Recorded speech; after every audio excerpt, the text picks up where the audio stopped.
우병우 수석은 국회 운영위원회의 거듭된 요구에도 불구하고 오늘 출석할 뜻이 없음을 밝혔습니다. 불출석하겠다는 뜻을 굽히지 않았습니다. 따라서 국회 운영위원회로서는 국회법 절차에 따라서 국회에서의 증언 및 감정에 관한 법률에 의거해서 국회 차원의 책임을 묻는 후속 조치를 논의하게 될 것입니다. 이 점에 대해서도 우병우 수석에게 통보해 주시기를 바랍니다. 이와 관련해서 3당 원내대표 간에 논의가 있었다는 점을 말씀을 드리고 국정감사를 계속 진행하되 반드시 이 점에 대해서 고발을 비롯한 여러 가지 책임을 묻는 조치들이 뒤따를 것이라는 것을 분명히 밝혀두겠습니다. 하십시오. 방금 위원장께서 3당 원내대표 간의 논의는 있었습니다. 그렇지만 저희 국민의당 입장은 우병우 수석의 동행명령을 가결해서 집행을 하고 만약 끝까지 본인이 안 나오면 고발하자 하는 입장을 가지고 있지 그 외의 입장은 가지고 있지 않다는 것. 지금 우리 소속 의원 4명이 그렇게 합의가 됐다는 것을 말씀드리지 논의는 있었지만은 합의한 적은 없다. 저는 그렇게 발표드립니다. 우상호 대표님 말씀해 주시죠. 네, 더불어민주당도 민정수석의 불출석 사유서 제출 시점부터 동행명령장 발부를 포함해서 국정감사장에 민정수석이 참석하게 하기 위한 가능한 모든 방법을 동원하겠다 이렇게 말씀드려 왔습니다. 또한 오늘 오전에도 10시에 민정수석이 참석하지 않았기 때문에 동행명령장 발부를 통해서라도 오늘 국정감사 중에 반드시 참석하도록 강제할 것을 또 제안한 바 있습니다. 그런데 지금 오후 5시를 경고하고 있고 또 청와대 비서실장을 통해서 직접 통화를 했지만 불출석 의사를 계속 굽히지 않고 있기 때문에 사실은 이 남은 시간 동안 동행명령장을 발부해서 출석을 강제한다 해도 불출석 의사를 꺾을 가능성이 없다고 판단돼서 저는 3당 원내대표가 합의해서 이 불출석에 따르는 말하자면 고발에 합의한다면 저는 동행명령권 발부를 하지 않아도 좋다 이렇게 판단하고 있습니다. 따라서 기관 증인으로서 이 양해 없이 불출석한 사상 초유의 사안입니다. 따라서 이 문제에 대해서는 국회 법에 명시된 대로 반드시 고발하여야 한다고 되어 있습니다. 그렇기 때문에 3당의 합의로 여기 참석한 4당의 합의로 민정수석에 대한 고발을 진행해야 한다. 다시 한번 강조드리겠습니다. 이상입니다. 자, 질의를 계속하겠습니다.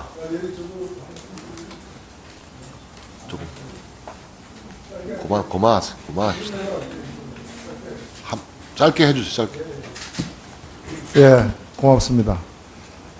저는 우리 위원회가 마지막까지 최선을 다하는 모습을 보여주는 것이 국민들에 대한 도리라고 생각되고 그런 점에서 볼 때 우병우 수석이 이 자리에 나와서 증언할 수 있도록 하는 우리에게 주어진 모든 권한과 제도를 다 써야 된다고 생각됩니다. 미리 그 가능성을 갖다가 예단을 해서 할 얘기는 아니라고 봅니다. 저는 이 자리에 우병우 수석이 나와서 시간이 모자라서 단 1분을 서 있는 한이 있다 하더라도 그렇게 하게 함으로써 법과 질서가 어떤 것인지 또 국민들이 지금 무엇을 원하고 있는지를 그것을 실현시키는데 국회가 어떻게 최선을 다하고 있는지를 보여준다고 생각하기 때문에 우상호 원내대표의 말씀도 충분히 이해가 되지만 저는 우리 박지원 원내대표께서 말씀하신 대로 동행명령장 발부에 대한 의결을 먼저 여기서 논의를 하고 그것이 안 됐을 때 다음 절차에 대해서 논의 들어가도 된다고 생각됩니다. 자, 위원장으로서는 국감 전후에서 우병우 수석의 국회 출석을 관철시키기 위해서 할 수 있는 모든 노력을 다했다라고 말씀을 드리겠습니다. 김관영 간사님 질의해 주시기 바랍니다. 네. 네, 대통령 비서실장께 질의하도록 하겠습니다. 대한민국의 문화융성이라는 것을 막을 사람은 없다고 생각합니다. 그리고 또 필요합니다. 그리고 누군가는 해야 되고요. 그러나 이 전체적인 업무 처리 과정에서 지금 많은 논란이 있고 이렇게 있는데 저는 대단히 안타깝다고 생각합니다. 지금 대한민국 실장님 아침마다 신문은 보시죠? 네, 신문 보시면 뭐 소위 보수신문이라고 하는 데에서도 요즘 사설로 또 여러 평론을 통해서 얘기를 많이 하고 있는 것을 보았을 겁니다.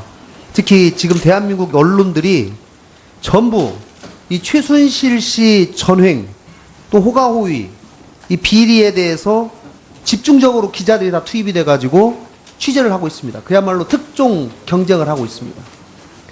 지금 대한민국의 안보 상황, 경제 상황이 대단히 엄중하고 여기에 고민을 하고 기자들이 여기에 투입을 해가지고 기사를 써야 되는데 지금 엄청난 낭비가 되고 있는 겁니다. 그러나 그 원인을 제공한 것이 바로 청와대도 책임이 있다고 생각하는 겁니다. 자, 화면을 한번 보십시오. 지금 참 불행하지만 지금 저는 믿고 싶지도 않지만 최순실 씨의 비리 또 여러 가지 문제가 그 최태민 씨 아버지라고 일컬어지는 이분하고 지금 대를 이어서 박근혜 대통령하고 연결이 돼 있습니다. 그래서 대통령과 직접 관련된 것에 대해서는 항상 덮으려 하고 진언이 안 이루어지고 있다라고 하는 것이 많은 국민들의 평가입니다. 그렇기 때문에 비서실장께서는 대통령을 제대로 모셔야 되는 분으로서 반드시 이 부분에 대해서 독립적이고 철저한 조사가 이루어져야 된다라고 하는 것을 지련을 하시고 이 부분에 대한 의지를 다시 한번 밝히시기를 부탁을 드리고 이 부분은 저는 넘어가도록 하겠습니다. 다른 주제로 좀 넘어가겠습니다. 그렇게 하시겠습니까, 실장님? 우선 제가 진언 드리기 전에 네, 좀 짧게 어저께 명확히 밝히셨습니다. 네, 알겠습니다. 예. 예. 자, 우리 경제수석께서 좀, 경제수석 좀 답변을 해 주시죠. 네, 예. 저쪽으로 가시는 게 좋겠습니다. 네, 저쪽으로. 시간은 막 하고, 시간은 이거 좀 정지시켜 주셔야 되는데. 1분 더 드릴게요. 예. 1분 더 드릴게요. 소위 원샷법 작년에 통과가 돼가지고요. 네. 알고 계시죠? 네, 이 대통령께서 전경련을 비롯해서 38개 경제단체가 주도를 하고 1000만인 서명운동을 직접 저 화면에 보시면 대통령께서 직접 서명도 하시고 하루빨리 통과해달라 이렇게 말씀을 하셨습니다. 그리고 나서 이 원샷법이 국회에서 통과가 되고 올 2월 4일에 통과가 된 다음에 8월 16일 날 처음으로 이 원샷법에 의한 혜택을 받는 기업이 나왔습니다. 그런데 정말 희한하게도 원샷법에 이번에 적용된 2개 기업이 인수한 기업, 동양물산 기업, 유니드 이 2개 기업이 대통령의 한쪽은 친사촌, 한쪽은 외가사촌 기업입니다.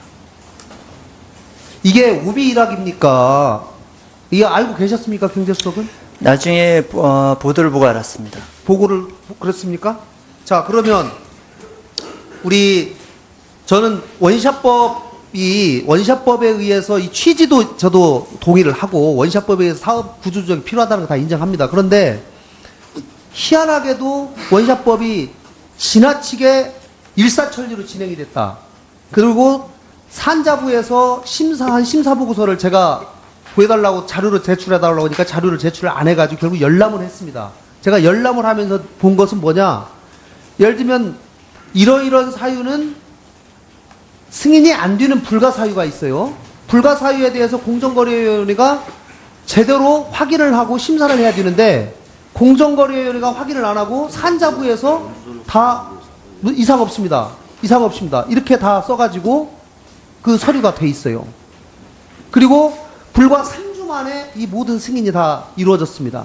3주 만에 일이 정말로 스피디하게 제대로 빨리 해가지고 이루어졌다고 하면 제가 인정을 하겠어요. 그러나 그 안에 내용을 보니까 굉장히 제대로 일 처리가 안 된 부분들이 많이 발견되더라. 그런데 하필이면 이렇게 통과된 두 개 법인이 그것도 인수를 한 피인수 기업이 아니라 인수한 기업 두 개가 대통령의 사촌, 친가, 외가 기업이다 이거예요. 그러면은 이거는 저는 의도하지 않으셨겠지만 참 이 쉽게 납득하기가 참 어려운 면이 있습니다. 어떻게 생각하세요? 예, 그거는 그 협의회에서 협의회 결정에 따라서 이루어진 조치이고요. 김관영 의원님 잘 아시다시피 그 협의회는 야당 의원도 같이 존재한 그래서 그 구조조정 협의회에서 결정된 사항입니다. 그리고 자, 알겠습니다. 예, 자, 예. 그러면은 수석께서는 뭐 청와대는 관여하지 않았다고 이렇게 말씀하시니까 그런데 특히 이 정책조정수석 잠깐만 일어나 보시죠.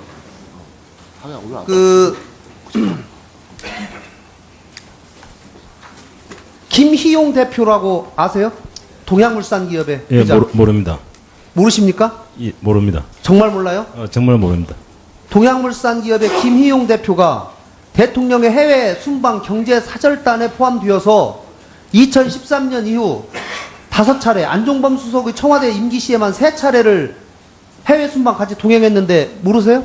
보통 해외 순방 갈 때 저희들이 선정 절차를 직접 하지 않습니다. 그래서 최종 명단만 보고 있습니다. 그러면 보통 100여 개 이상의 기업들이 순방에 해외 참여합니다. 나가셨을 때 동양물산 기업의 김희용 대표 밖에 나가서 만난 적도 없어요? 네, 제 기억으로는 만난 적 없습니다.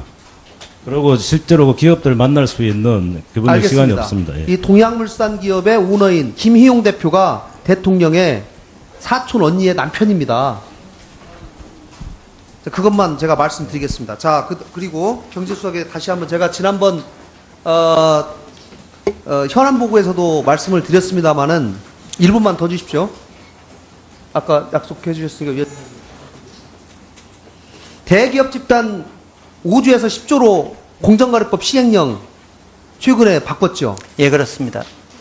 저는 이 대기업 집단 시행령을 5조에서 10조로 경제 여건이 바뀌었기 때문에 바뀌어야 된다는 필요성에 대해서 제가 인정을 합니다. 그게 5조에서 7조로 갈지 8조로 갈지 10조로 갈지는 물론 많은 다양한 논리에 따라 달라질 수 있다고 봅니다. 그러나 제가 문제 삼는 거는 이 5조가 생긴 지가 지금 8년이 됐어요. 바꾸긴 해야 돼요. 그러나 문제는 이 공정거래법 시행령을 인용하고 있는 법이 41개가 법이 있습니다. 그런데 41개 법이 시행령을 개정함으로써 41개 법이 자동으로 618개의 기업이 해제가 돼버린 효과가 나타나요. 특히 작년 말에 무려 10개 가까운 법이 개정이 됐습니다. 작년 말에. 그러면 작년 말에 국회에서 시행할 때는 다 5조 정도 기업은 이건 배제해야 되겠다 이런 생각을 한 거예요. 더더욱 제가 말씀드린 거는 공정거래위원회에서 사익 편취에 관해서는 5조를 적용하겠다라고 발표를 했는데 시행령은 개정해놓고 자 법을 공정거래위원장한테 물어보니까 법을 언제 개정할 거냐 아직 안 냈어요 국회에.